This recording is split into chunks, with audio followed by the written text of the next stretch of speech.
I'm not your joke anymore. This ends tonight. My wife Jessica and I had been married for 4 years when this all went down. I thought we had this solid partnership where I was the dependable provider and she was the ambitious dreamer. Looking back, I was completely delusional about the dynamic, but at the time, I genuinely believed I was being a good husband. When Jessica needed to relocate for what she called her dream position at this marketing firm, I didn't hesitate to leave my comfortable job behind. When she wanted to take expensive photography classes or needed new equipment for her various projects, I picked up overtime shifts without complaint. I thought that's what love looked like, sacrificing your own needs to fuel your partner's ambitions. For Jessica's 30th birthday, I decided to go absolutely nuclear with the celebration. We're talking about a downtown venue on the 47th floor with floor-to-ceiling windows overlooking the entire city skyline. The rental alone cost me $3,200, but I wanted her to feel like royalty. I ordered this elaborate 4-tier cake from the fancy bakery she always admired but said was too expensive. Chocolate ganache and vanilla bean layers with gold leaf detailing. The champagne fountain was another $800, but I'd seen her post pictures of similar setups on her Instagram with captions like, "Someday goals." I spent weeks coordinating with florists to import these rare orchids from Ecuador because she'd mentioned once, maybe 6 months earlier, that they were the most beautiful flowers she'd ever seen. The planning consumed my life for 2 solid months. After my regular job managing IT projects at a mid-sized consulting firm, I'd spend evenings calling vendors, comparing prices, arranging delivery schedules. I created detailed timelines, backup plans, even weather contingencies since part of the venue was outdoors. My credit card took a serious knocking. By the time everything was said and done, I'd spent close to $15,000. But seeing Jessica's face light up when she walked into that space made every late night and every dollar feel worth it. The guest list included 60 people, our families, college friends, her work colleagues, my buddies from the gym, neighbors we'd grown close to over the years. I'd personally called every single person to make sure they could attend, even arranging transportation for Jessica's elderly grandparents who lived 3 hours away in a small farming town. The whole evening felt like this perfect orchestration of our shared life. Everyone we cared about gathered in this stunning space to celebrate the woman I loved more than anything. Jessica looked absolutely radiant that night. She wore this emerald green dress we'd picked out together during a shopping trip that had taken us to 4 different malls over 2 weekends. Her hair was styled in these loose waves that caught the light from the city below, and she had this glow that made her seem like she belonged in a magazine spread. I stood there in my best suit, the navy one she'd helped me pick out for our 3rd anniversary, watching her laugh and mingle with our guests. Despite being exhausted from all the coordination and running on maybe 4 hours of sleep, I felt this deep sense of pride and accomplishment. The evening progressed beautifully for the first 3 hours. People were raving about the venue, the catered Mediterranean food, the attention to every little detail. Jessica's sister pulled me aside to tell me what an incredible husband I was, how lucky Jessica was to have someone who cared so much. My own mother, who could be critical about everything, said it was the most elegant party she'd ever attended. I was riding this high of having pulled off something truly special for the person I loved most in the world. Then came the speech portion of the evening around 9 p.m. Jessica grabbed the microphone from the DJ setup, and the room gradually quieted down as everyone gathered around. I positioned myself near the front, expecting this would be my moment. You know, the part where she acknowledges her husband who'd spent 2 months planning this celebration. Instead, she launched into this lengthy tribute to Marcus Thompson, a colleague from her marketing firm whom I'd met maybe 3 times at company events. My guiding light through the most challenging projects, she called him, her voice carrying clearly across the room while Marcus stood there smiling awkwardly. The person who truly understands my vision and supports my professional growth when others just don't get it. She went on for what felt like an eternity, detailing how Marcus had mentored her through difficult client relationships, believed in her ideas when others didn't, and become her closest confidant at work. She talked about late nights at the office working on campaigns together, weekend brainstorming sessions, and how he'd helped her navigate office politics. The more she spoke, the more intimate it sounded, and I started feeling this knot forming in my stomach as I watched her face light up talking about another man. I stood there with this increasingly strained smile plastered on my face, thinking she was just being thorough with her gratitude and would eventually get to me. The anticipation was eliminating me, but I waited patiently while she thanked her parents for their unwavering support, her sister for being her best friend, several college friends for staying in touch, even the DJ for playing exactly the right music, but she never mentioned my name, not once, not even a passing reference to her husband or the enormous effort that had gone into creating this perfect evening. Then came the moment that shattered my world completely. With this playful smile that I initially mistook for affection, Jessica announced she had a special surprise gift for me. She produced this small gift bag, black with silver handles and tissue paper sticking out the top, and handed it to me in front of our 60 guests while everyone started clapping and cheering, thinking it was sweet that she was finally acknowledging me after all. My hands were shaking slightly as I opened the bag, expecting maybe a watch or cufflinks or some other thoughtful token of appreciation for everything I'd done.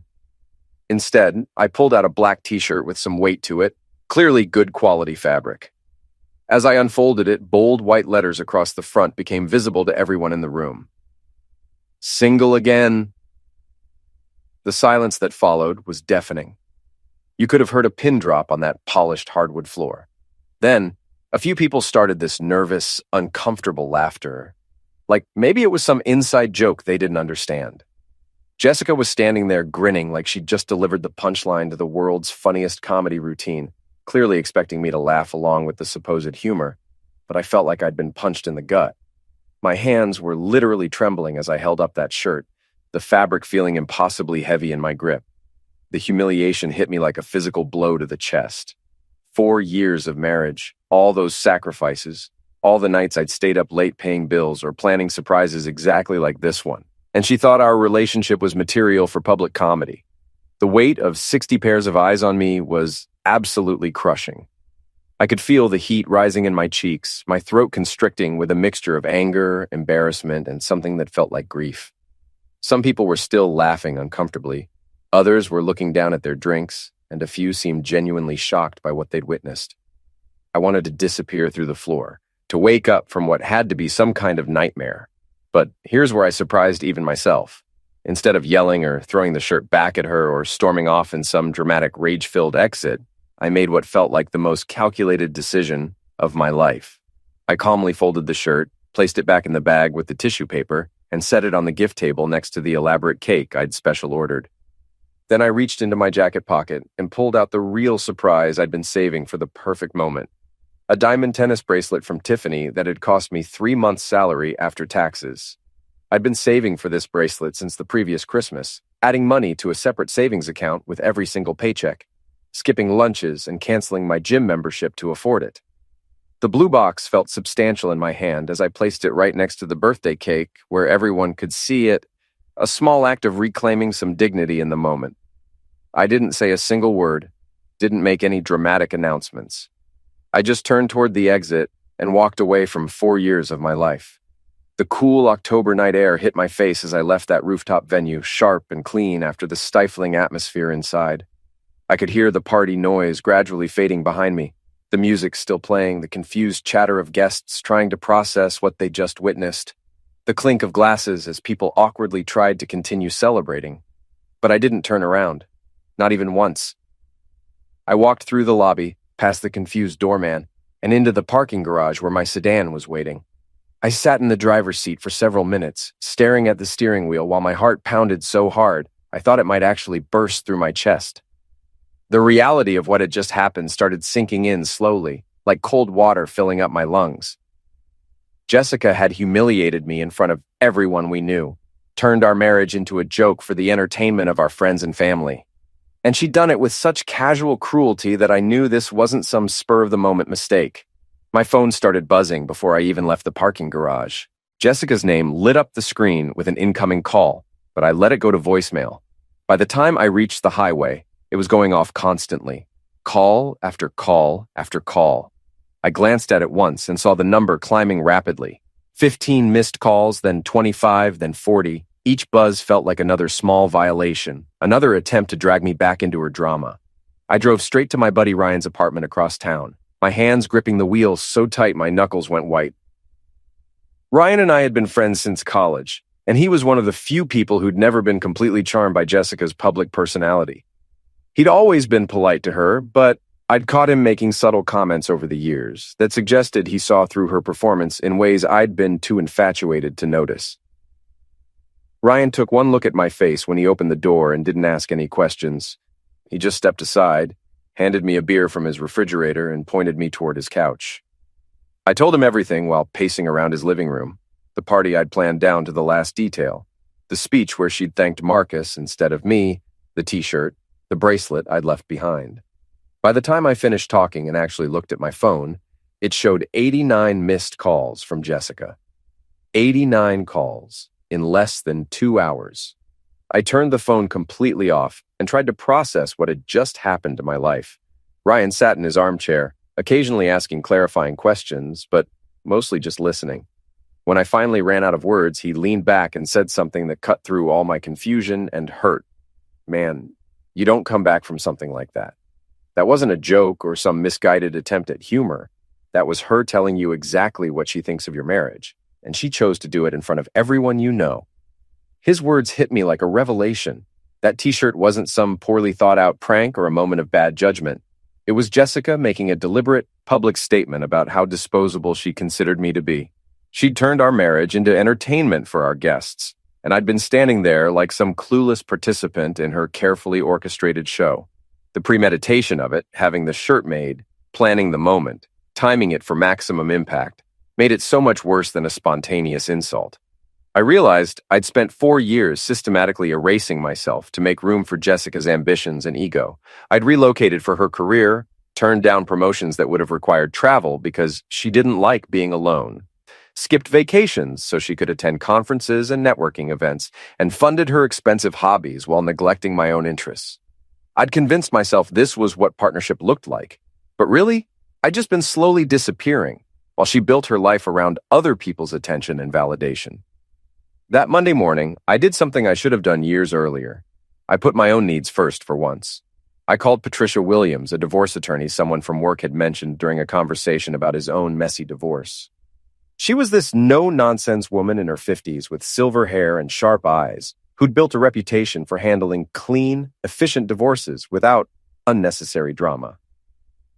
We met at her downtown office that same afternoon, and I laid out the entire situation while she took notes. "What's your primary goal here?" she asked, pen poised over a yellow legal pad filled with her precise handwriting. "I want out," I told her without hesitation. "Clean, quiet, no public drama or drawn-out battles. I just want to end this marriage with whatever dignity I have left." She nodded like she'd heard variations of this conversation 1,000 times before. Within a week, we had preliminary papers drawn up, and I felt this enormous sense of relief knowing I'd taken concrete action. Meanwhile, I threw myself into work with an intensity I hadn't felt in years. My boss, Gregory, had been trying for months to get me to take on this massive account with a demanding tech startup that was notorious for burning through project managers. I'd always declined because Jessica didn't like me working late or traveling for business. She said it made her feel neglected and unimportant. Now I marched into his office first thing Tuesday morning and told him I wanted the assignment. The relief and excitement on his face was obvious. He'd been waiting for me to step up like this for a long time. The project was absolutely brutal, but incredibly invigorating. 14-hour days, difficult clients with impossible deadlines, constant problem-solving, and crisis management. But for the first time in years, I felt like I was operating at full capacity mentally and professionally. I wasn't constantly checking my phone to see if Jessica needed something or rushing home to avoid conflict about working late. I was just fully present, solving problems, proving to myself that I was capable of much more than I'd been allowing myself to achieve. I also started running every morning before dawn, not because I'd ever been particularly athletic, but because I needed some way to process the anger and hurt that kept churning in my chest like acid.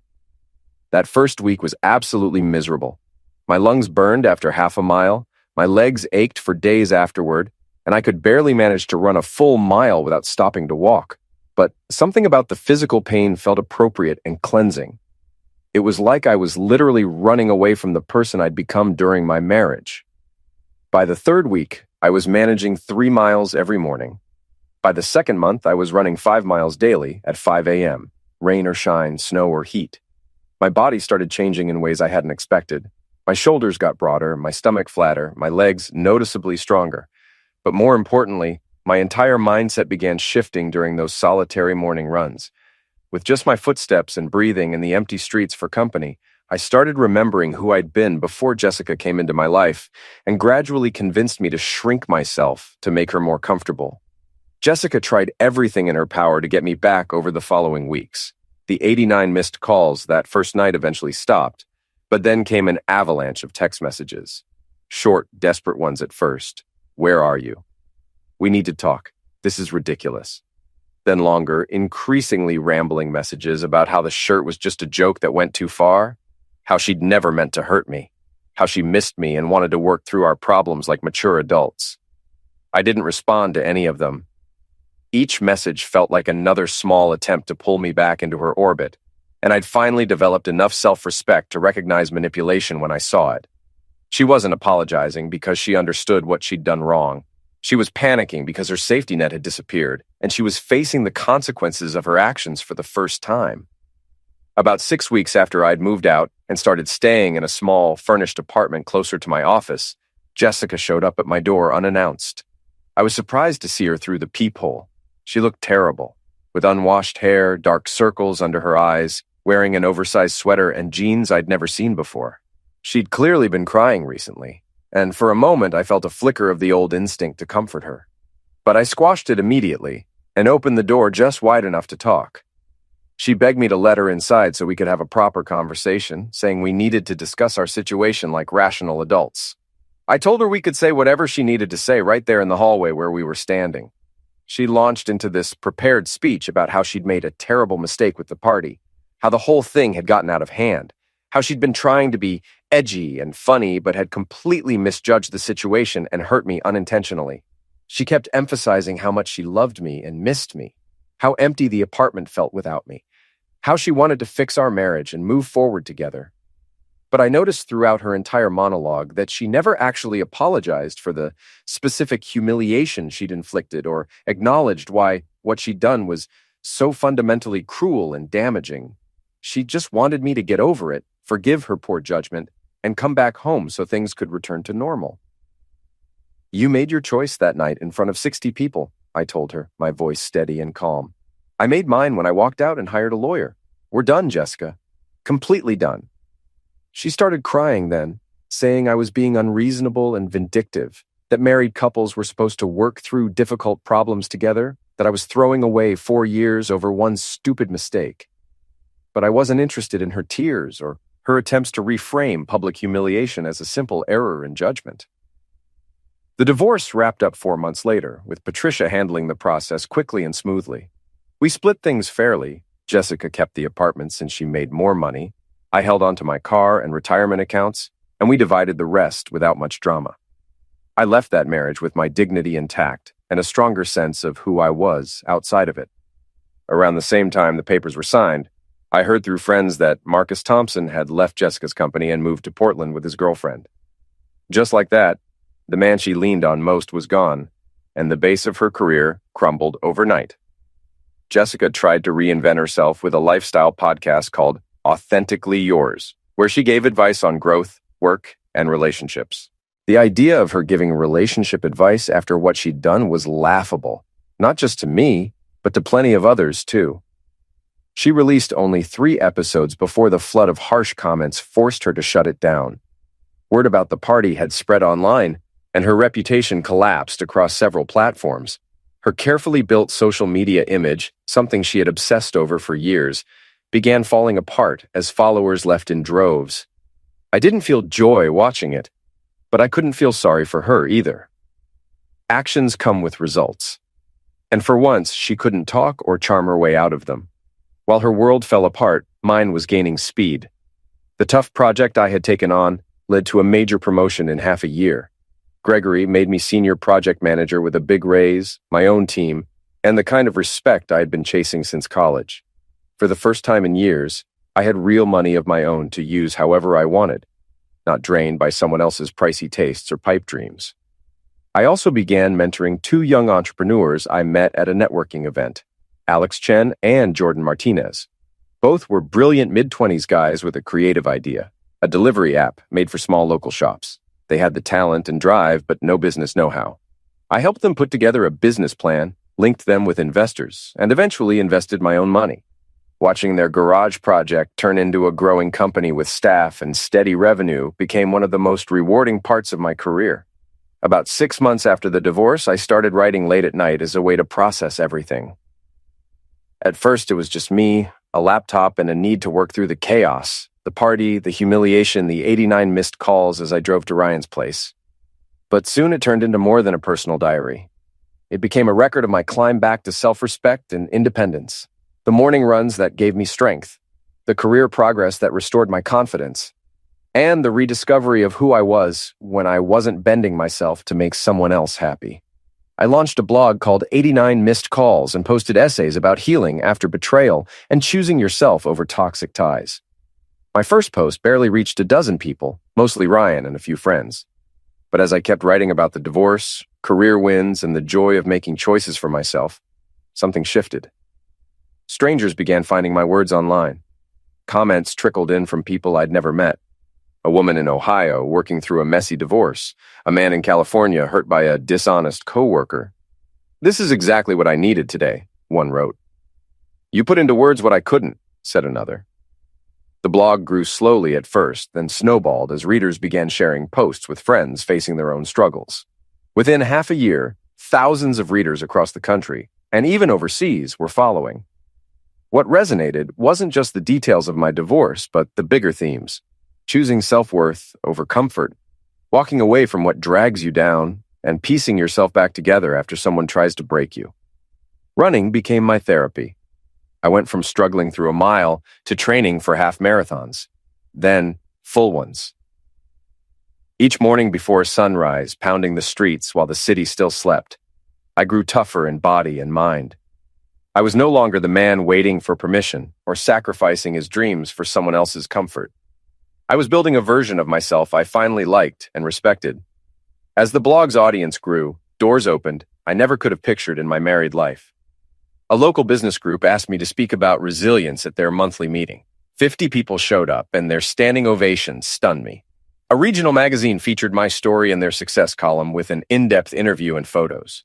Companies began reaching out, asking me to consult on motivation, teamwork, and leadership.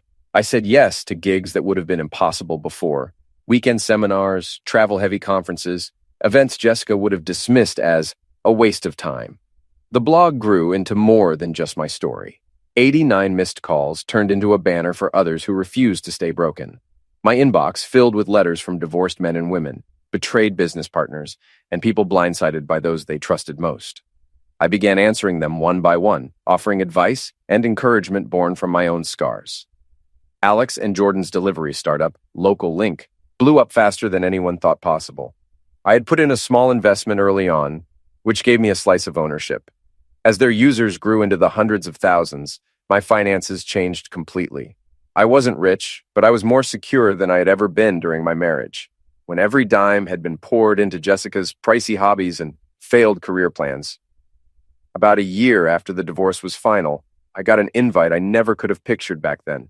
A business conference in Barcelona wanted me to give the keynote on how to turn personal loss into professional growth.